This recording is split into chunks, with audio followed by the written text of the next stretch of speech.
इसका India TV से मैं रामेश्वर यादव। और आज हम मौजूद है, आप देख रहे हैं ये जिरकोन फैक्ट्री है, इसके सामने मौजूद है। यहाँ पर कुछ ग्रामीणों से किसान आए हुए हैं, जो उनका कहना है कि हमने पहले भी धरना प्रदर्शन करा और जिसके बावजूद भी प्रशासन की तरफ से हमारी कोई सुनवाई नहीं की जा रही है।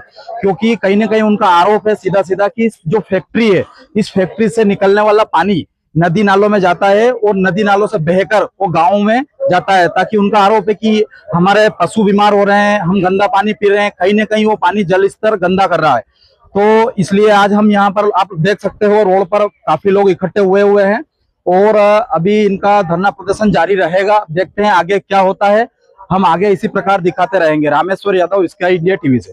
रोज